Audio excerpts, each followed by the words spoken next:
Good coffee this morning. Yeah, okay. Hey, welcome back to Morning Musings. Happy Tuesday morning.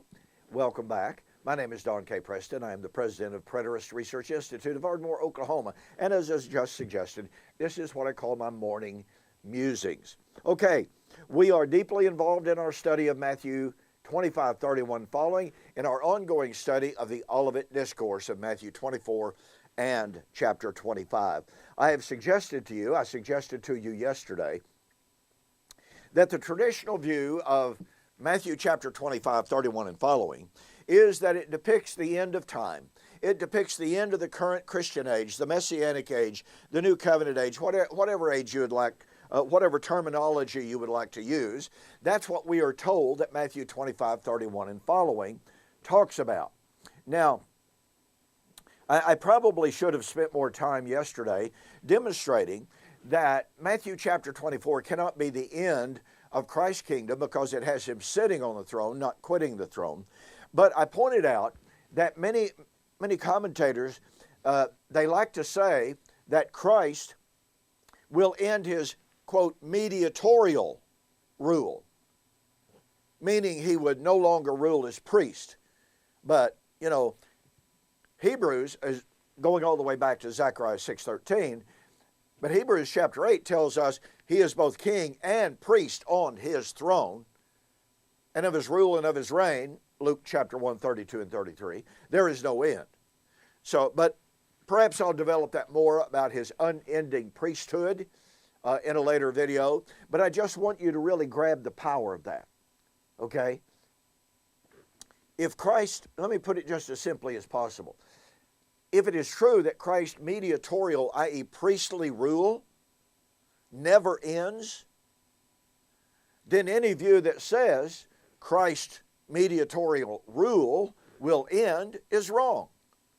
Amillennialism, postmillennialism, and even many dispensationalists say Christ's mediatorial rule and reign will one day come to an end. Therefore, amillennialism, postmillennialism, dispensationalism are all wrong in positing the end of Christ's mediatorial reign. And again, I'll try to develop that. I may do that tomorrow. Who knows? I had something else in mind for tomorrow, but who knows? Okay, as I suggested to you yesterday, I really want to demonstrate it one further. Actually, there are more. Boy, I just had a flash of several passages that I really ought to cover. And so we'll see what happens here. But I definitely want to share with you today the correlation between Matthew chapter 13 and Matthew chapter 25:31 and following.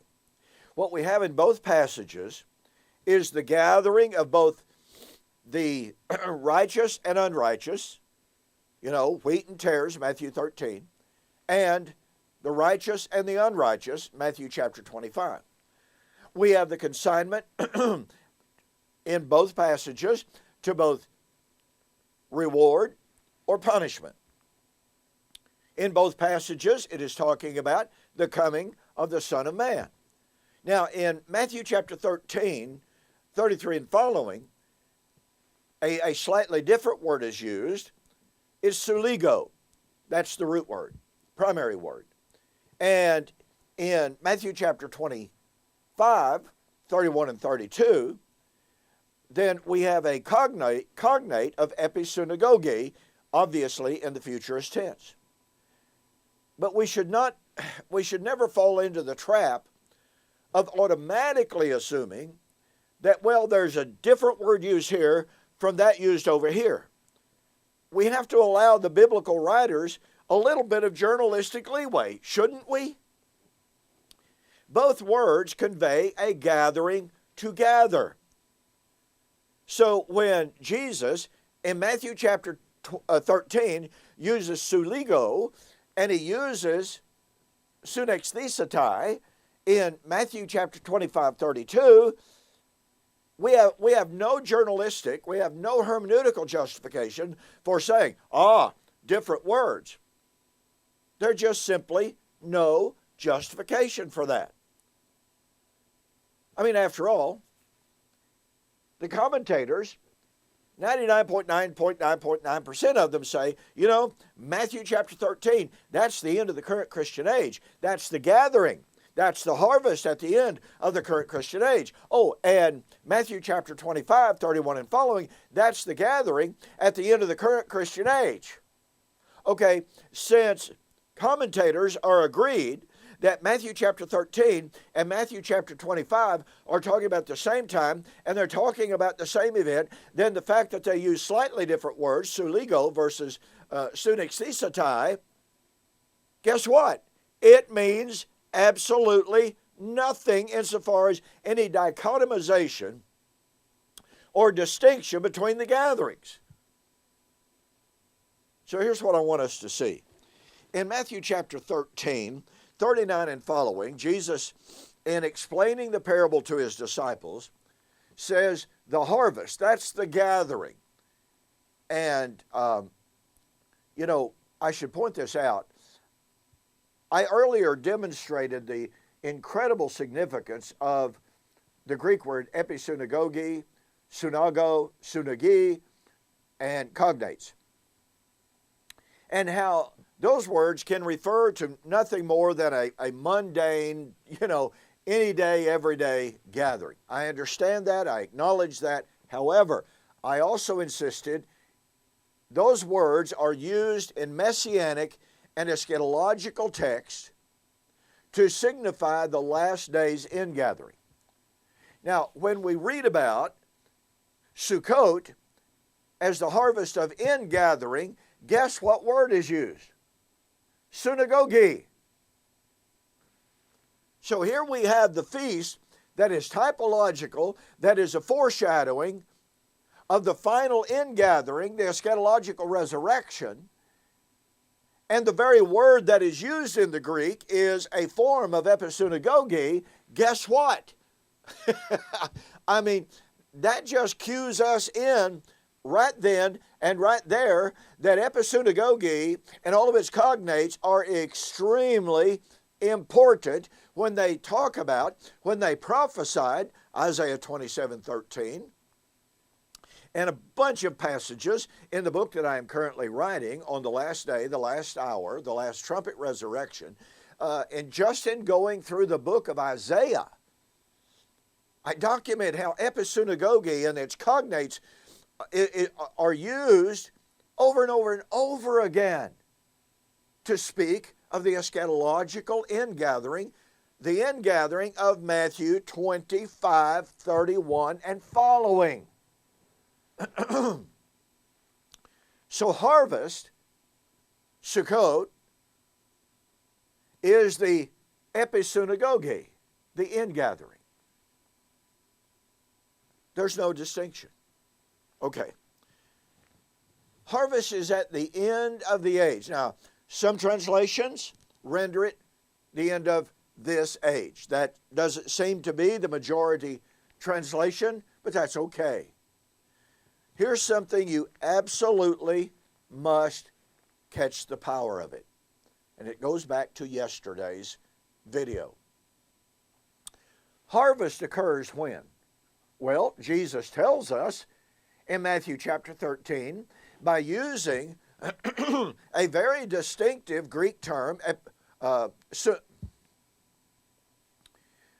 suntelia to aioniou.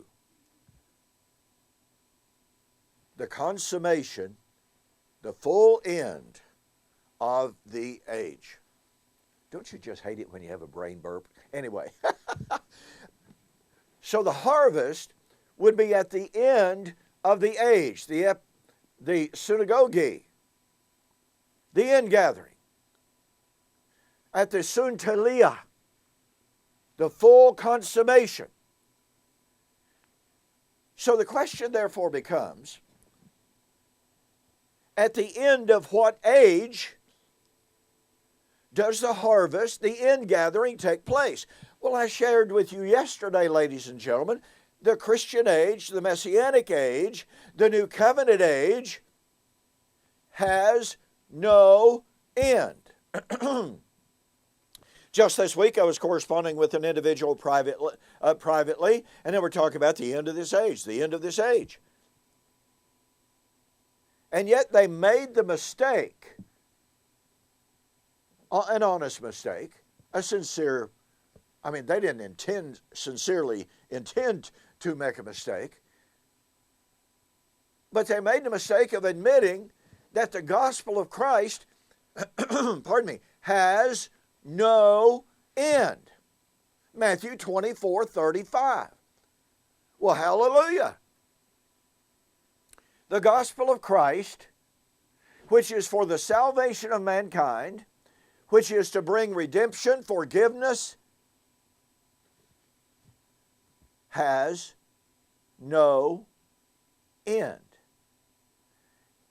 Now, Hebrews chapter 12 contrasts the old covenant heaven and earth with the kingdom of Christ, and he says it can never be moved. To be moved means to be taken out of the way. Means to cease to function. And the new kingdom of Christ, the new covenant kingdom of Christ, can never be moved. Receiving, therefore, a kingdom that can never be moved. Going back to Daniel chapter 2, verse 44. In the days of those kings, the God of heaven shall set up a kingdom that shall never be moved. Daniel 7, the giving of the kingdom to the one like the Son of Man who came before the Ancient of Days. And there was given to him a kingdom and a power and glory and dominion that shall over every kindred, tongue, tribe, and nation. And that kingdom will never be destroyed. And so here we have all of these constant reminders that the new covenant kingdom of Christ, in preaching the gospel to all men for the increase of his government, there shall be no end, Isaiah chapter 9 and verse 6, it is therefore absolutely wrong to posit the end of the current Christian age.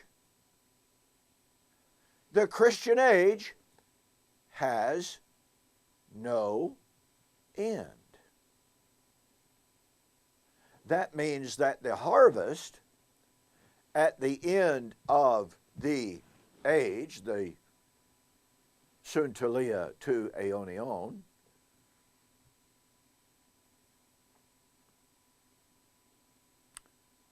that means that you can't take Matthew 13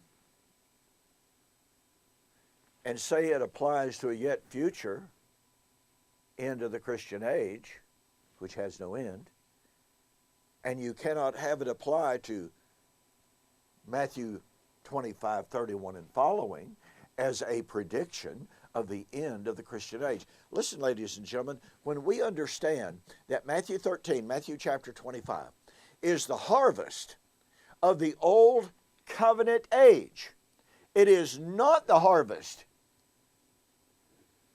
of the new covenant age. It was to bring, after all, harvest does take place in Matthew 13 at the end of the age, but you cannot have the end of the age in Matthew chapter 25 and apply the end of the age to the endless new covenant kingdom of Christ. I hope you catch the power of this really, really simple but extremely profound fact. It's not theory. It's not a suggestion. The old covenant age was the age that was supposed to end. That's what the disciples understood when Jesus predicted the destruction of the temple, and they immediately realized he was talking about the end of the age, because it was the age that was supposed to end to bring in, listen carefully, to bring in the unending, everlasting, eternal kingdom of Messiah. No end. Some years ago, and I'll just share this anecdote. This has happened on a couple of different occasions in which I was having formal public debates. in which my opponent espoused the end of the current Christian age. And I would get up, had some charts, of course, and I would present them and I would show the Christian age has no end. And I would say, ladies and gentlemen,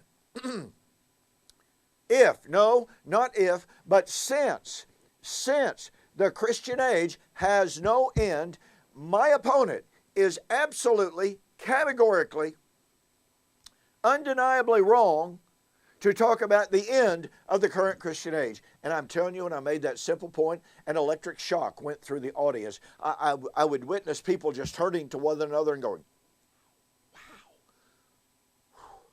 wow. Profound point, simple point, but it means that Matthew chapter 25 is not talking about a different end of the age from what Jesus was talking about when he predicted his coming in AD 70. And that destroys futurism. It destroys the view that the Olivet Discourse is divided. And I'm out of time. Thank you again for joining me on Morning Musings. I will see you on the flip side.